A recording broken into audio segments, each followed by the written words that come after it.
Hello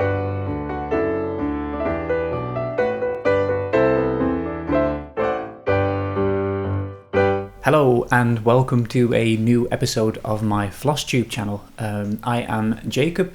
You might remember me. I used to do this slightly more regularly. It has been a while. My apologies for not updating this any earlier. Yesterday I was actually joking about, I hope I remember how to do this. As I said yesterday, I made that joke because clearly I did not, as I had not switched my microphone on. So there was me yapping for half an hour and then going through the footage and wondering why there was no audio. But anyway, fingers crossed. Now this is it technically is the third take. But let's hope that this one will be working and I can upload this to YouTube very soon. As I mentioned, it has been a while. I have been very busy. It's all been very good and it's been all very exciting. I had a lot of work, and a lot of work is good as a designer. But it meant that I didn't have any headspace to sit down and do a proper video, because that also takes some time, and I was too distracted to properly go through the whole recording routine. So I thought, I'll just wait a little bit, and a little bit became longer and longer and longer. So yes, but finally we're back again. I have been working very hard on my 2022 stitch along, which was very exciting.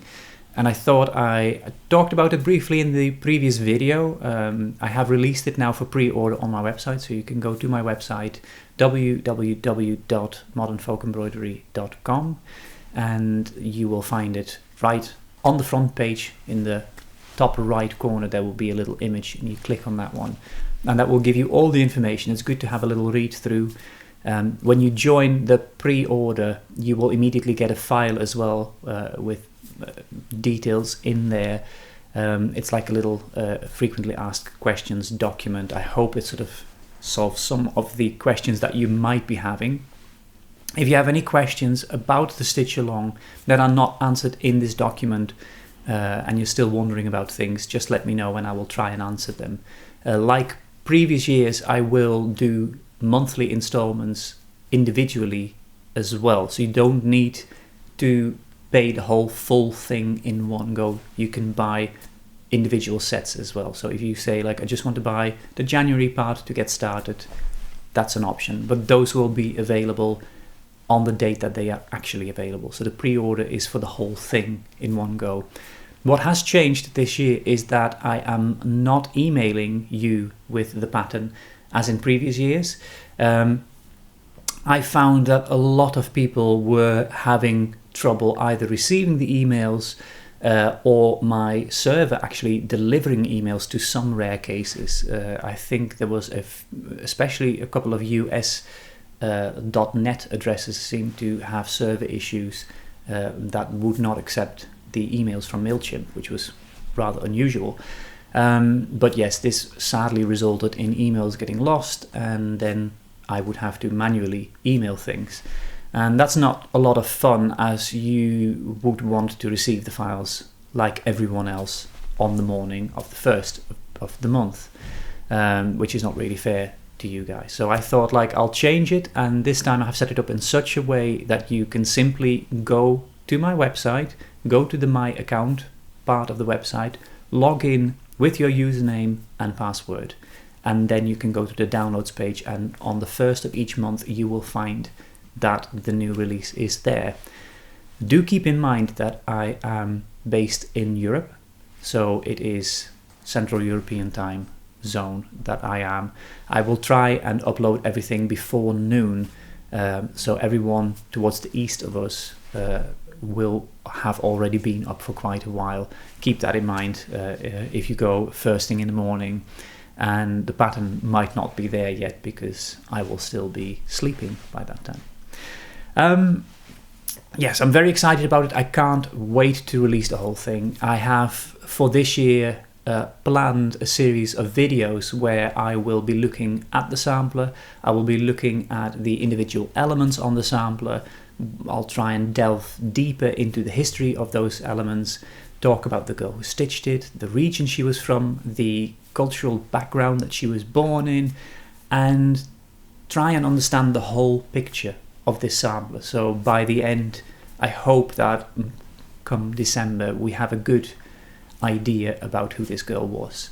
And I hope you will enjoy that while you sort of stitch. You learn a little bit about her history and about her whole environment, and we might learn something together, because I have learned already from the little bits of research I've done. I've already learned so much, and it's been such an extraordinary journey to discover all of this stuff about the stitcher and about her area and about the symbolism behind the things that she has been stitching.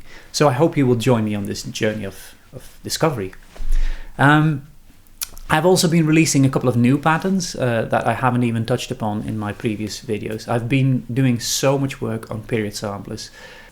2 of those releases were by the same girl, and her name was Gerritje Brookhouse. She was a farmer's daughter born as a set of twins on the 9th of March 1833 in a small town called Appel, a rural area in Gelderland in the Netherlands. And Gelderland is sort of towards the east side of our country. And she stitched this rather beautiful sampler, which I show you here. And that's her beautiful, colourful sampler there. And I saw this sampler and I immediately fell in love with it when I saw it on an auction website. And I contacted the shop that was selling the sampler, and I made an offer. And he told me that there was 2 other samplers, most likely one stitched by the same girl and one from the same family. So I decided to buy all 3 of them. And then I started doing research once he accepted my offer. And I found a girl who had the initials GBH, who had a father with the initials RBH and a mother with KG. But there's always this niggling thing in your head, like, I hope really that this is the actual girl, because the time frame fitted, the style of the sampler fitted. I thought, like, it's probably stitched in Gelderland, but I wasn't sure, so like that sort of area I was thinking of, and I just wanted to make sure that it was that girl. So I traced her family tree. And then I actually looked at the location where this seller was from, because a lot of online purchases, people mail it out to you, so it doesn't really matter where they are located. It just matters that you actually get the sampler. With this one, I noticed that the sampler was actually sold from the same town as that it was stitched in. So that was for me one reason to believe really that this was the same girl that stitched it. But then still I was like, oh, perhaps it is a relative that I haven't found yet. So I did more research, but nothing showed up except for this particular girl who could have stitched it. Then I found her family tree, all her descendants, and I found a couple of last names. And I showed those last names to the seller, and I said, like, do these names ring a bell to you? And he said, like, yes, one of them was the actual lady who had passed away and left the samplers in her will to this particular charity shop, which meant that I had actually found the girl who stitched it with 100% certainty. And this was the first sampler that she stitched. She stitched a beautiful large pot with carnations here and other little flowers, and there's little hearts everywhere, which is really sweet. It's just a really cheerful, sweet and romantic sampler, I thought. So this one is GBH 1848, and that is in my shop now. The second sampler, which she also stitched, she stitched as a young woman, and by this time she was already married. She already had 1 child, and she was expecting her second while she was working on this one. And I really like it because I would like to think that she was stitching on the sampler while pregnant and while taking a little bit of rest from the work that she did on the farm. So she made it a little bit easier on herself by using thicker floss, thicker, coarser linen to stitch on, and just having good old fun with this one, probably making it even for the nursery for the little baby. So she stitched a beautiful tea kettle here on a hob, which is really sweet. Again, lots of elements that we see on the previous sampler, such as this exact same little flower pot here, the cherries here, and again lots of little hearts that we see on her previous sampler. So yeah, Gerritje was really happy making this sampler. I think it's a genuine sort of joyous little sampler. This one has quite a few colors, but some of the colors only use 10 crosses, so I don't want you to feel obliged to actually having to use set colors as seen in the pattern. Feel free to substitute them with anything you like. Pick colors that you fancy. It's all good. I think it's really nice when people just pick up their own colors. I could see this stitched fully with a lovely set of variegated colors. Some nice Lehman Roxy floss would be really beautiful. They have 3 really nice sage colors, which I think are stunning, with a nice blue and maybe some Anne, which is a really nice sort of reddish color. So yeah, there's lots of beautiful colors that would work really well, I think, on this sampler. But yes, I think I would be very excited to see variations of this sampler being stitched. So that's Gerritje, and I think she's an absolutely stunning little sampler. They're not too big either, which is quite nice. This particular one, let me just get the size measurements, is only 169 crosses wide and 213 crosses high. That's the 1841 one, and the last one that I showed you measures, let me just check that, getting the pattern files here.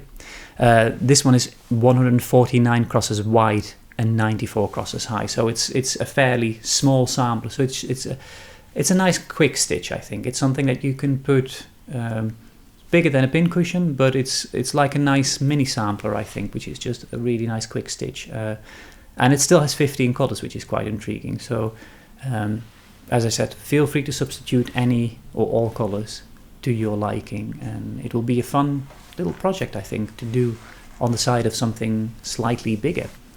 I also released one more pattern called The Wings of the Dove, a title that I just stole completely from Henry James, because if it's good enough for Henry James, it's good enough for me.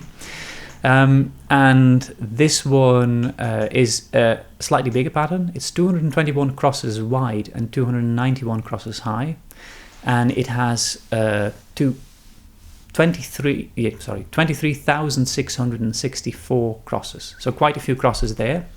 If you were stitching this on 32 count linen over 2 threads, it would be about 14 by 18 inches or 35 by 46 and a half centimeters.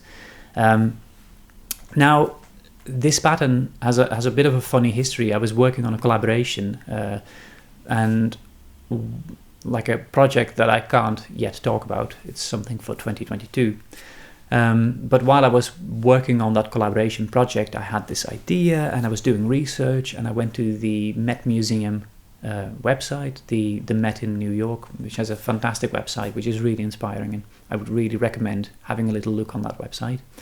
And I was looking at the engravings of Isabella Catanea Parasole and Bartolomeo Danieli, and they were sort of late Renaissance, early Baroque engravers, and they made these just absolutely gorgeous pattern books full of really imaginative border patterns and they were designed as lace patterns, so they were not designed with cross stitch in mind. However, I always think that the sort of elements from lace design can be translated quite well into a medium like cross stitch. So I decided to look at the patterns and play around with them, and I came up with this pattern, and then I thought, like, oh, it would be beautiful to have some birds in the tree, because I had seen one of the patterns as well. It had some little birds in a tree which looked pretty, so I adapted that again. And then I thought, like, it would be so beautiful if there was a beautiful peaceful dove sort of flying at the bottom of this pattern. So I added that, I designed that from somewhere else. That is pretty much completely made up by me. I didn't find an old sampler idea from that one, but I like the idea of a dove flying like that. So that was an element that I then added.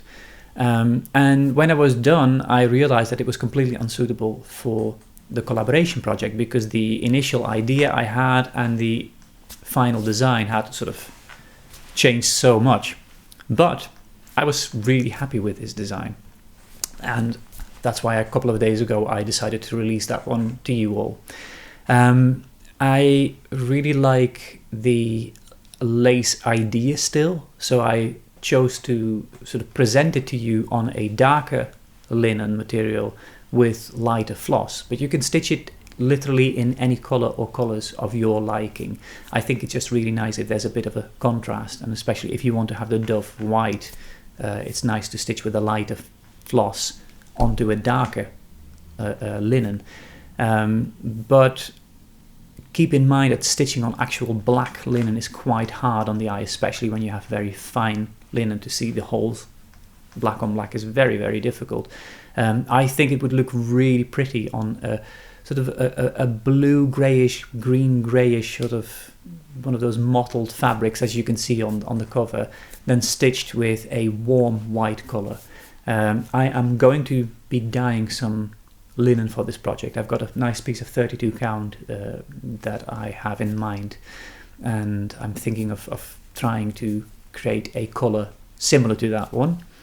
And I will be stitching most likely with Antique Wedding Dress, which is one of the Leo and Roxy flosses that you can buy from Evertote.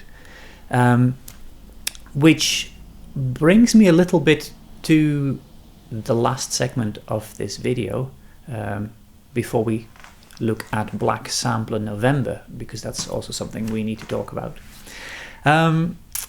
Future plans. I've got a couple of really nice collaborations with various people planned for the new year. There's a couple of beautiful period samplers that I will be releasing. There's a stunning Frisian sampler, quite a big one. I hope to be able to do that one in, say, January, maybe February time. I've done a lot of research into the girl already, so I've got quite a bit of work done. I just need to finish the actual charting, which is quite a lot of work as well. So that's all really exciting. I've got that lined up. There's a couple of really exciting collaborations. I'm doing some exciting things with Evertote, which I don't want to reveal yet. I will let Caroline talk about that a little bit more in her upcoming videos as well. But I'm super excited about doing things with her again. I'm got a really nice plan for Sampler September for next year, which of course will be revealed in due course as well. But everything will be ready well in advance for Sampler September, so everyone can start with that one.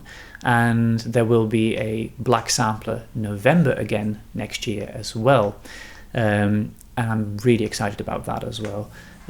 I'll come back to Black Sampler November, but I quickly wanted to share one thing with you, which is a beautiful Leo and Roxy floss, which I am absolutely in love with.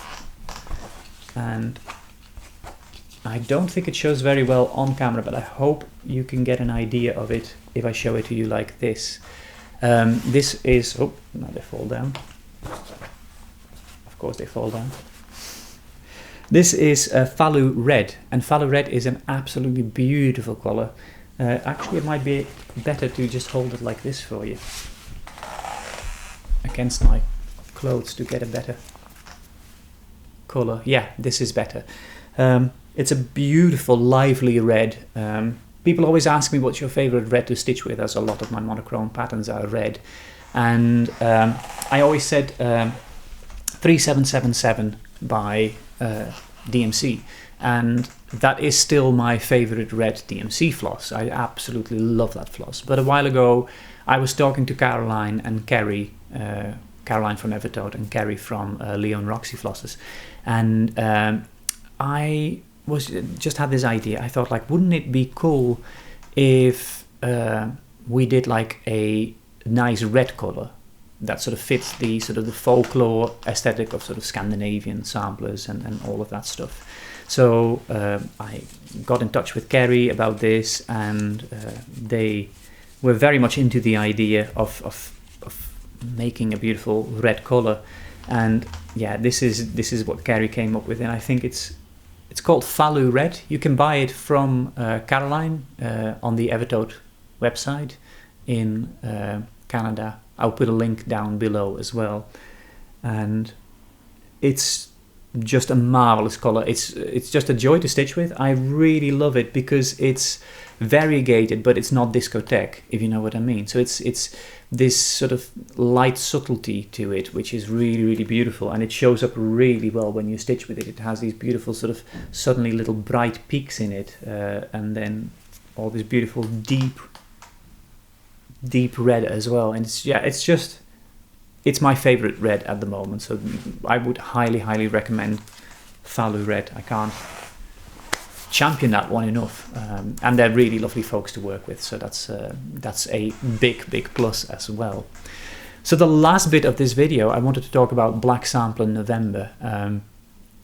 As I said, I've been very busy with stuff, and I've hardly had time to participate in it because I was so busy planning the 2022 stitch along. But I have so enjoyed seeing all of the photos on Instagram. I would really recommend just checking out the hashtag Black Sampler November if you haven't yet. But thank you so much everyone for participating, for sharing new designers, for releasing new patterns. There were some designers that released special patterns for the Black Sampler November thing. And yeah, I couldn't be happier with the results. It's really fun to sort of have a crazy idea and sort of shoot it out there, and it being picked up by you folks, which was really I was very grateful for that. So thank you so much for that. It was an absolute joy to see all of the samplers and all of the projects being stitched and shared. And it's an ongoing thing as well. People are still working on projects that they started in November and haven't finished yet. So there's still a post being done. But next year it will be coming back because I really love it. I want to do more black samplers as well, and I hope you will join me again and make it a huge success again. I got a really sweet email from Linda Keith, and she allowed me to share the email with you and allowed me to share the photos that she took of her work. So here is Linda's story. Hello Jacob, here is my Black Sampler November story. Serendipity played a major role in my participation in Black Sampler November. Rather than starting a new project for the event, I took it as inspiration to finish a project that I had been working on the past 9 years. My original pattern was by French design firm Dessin DHC. I don't believe they are in business anymore. I purchased the pattern, simply called Black and White, from the European cross-stitch website in 2006 or so. The pattern is no longer there either. Here is the cover from the pattern. I love Art Deco and Art Nouveau designs, so this project called out to me. I started the project in 2012, finishing my first square, the K, at a local retreat that March. The project has been to numerous other retreats over the years, including Stitch Cons in 2019 and 2021. The design consists of 30 100 by 100 stitch squares, the 26 letters of the English alphabet, plus 4 designs in the corners. I stitched 17 of the squares as they were charted. I modified 5 others and completely redesigned 8 more for one reason or another. Initially, I purchased 30 skeins of DMC 310 cotton floss for the project. You're probably shaking your head already at how humorously I underestimated how much floss would be needed. This mistake evolved into one of the more interesting aspects of the project. I had brought the project with me when my now husband and I were on vacation in Florida. I realized I was going to run out of black floss and thankfully was able to pick up more at the needlework shop in Key West. I was stitching the F at the time, and the connection between the letter F and the source of its thread, Florida, was born. Here are a couple of my favorites. H for Hilo, Honolulu and Hawaii. This photo is of an employee left and me right at the needlework shop Fiddlesticks 2, located in Honolulu. P for Paris, France, the land of DMC and the country of origin of the initial pattern. My redesign includes motifs that resemble the Eiffel Tower, a further nod to Paris. The photo shows my husband in the arcade outside the Little Weasel shop in Paris, where we found DMC 310. E and S. I claimed W's of the floss from Edinburgh Fabrics in Edinburgh, Scotland, using it for both the E and the S. My 2 sons and several friends also got in on the act, regularly checking to see which letters still needed floss and providing me with additional skeins when they had the opportunity. I kept a diary throughout, in which I made an entry after I finished each square. Each entry talks about the design and any modifications I made to it, the story behind the source of the floss, and any significant live events that occurred during the stitching of that letter. I associate numerous letters with some of those events: the death of my father, the I, May 2012, my wedding, N, July 2013, the birth of my grandson Leo, V, May 2021, and the global pandemic, Z, X, Y, S, V, U, and T, and my signature square in the lower right corner, March 2020 to the present. From the outset, I estimated that I would finish the project in 2021. I'm not a monogamous stitcher. I've worked on many other projects in parallel along the way. Your Black Sampler November initiative inspired me to push through to the finish. Thank you. I put the last stitches in the wee hours of Monday, November 8th. The piece has been framed now and is hanging proudly in our home, purchased March 2017, as I stitched on the letter P. Linda Keith. And that was Linda's story. I hope you enjoyed that. I really love hearing such stories and seeing all the beautiful work that folks make. And Linda, you can be really proud of your work. It's an absolutely stunning piece of work that you've done. It is so wonderful when a project becomes so personal and so sort of closely related to your life and to the memories that you have of that. So thank you so much for sharing that with us and for allowing me to share that with all of you here. With that, I will end today's video. I hope you enjoyed it. If you did, give it a little like, make sure to subscribe and hit that bell icon at the bottom so you get updates for when there is a new video. For now, I want to wish you, if you celebrate Christmas, a very happy Christmas. Hope you have a wonderful holiday period, and all the best wishes for 2022, that it may be a really good year for everyone, and not a repeat of 2021. So let's hope of that one. So yeah. Look after yourself, look after each other, be kind to one another, and I will see all of you in the new year. Bye bye.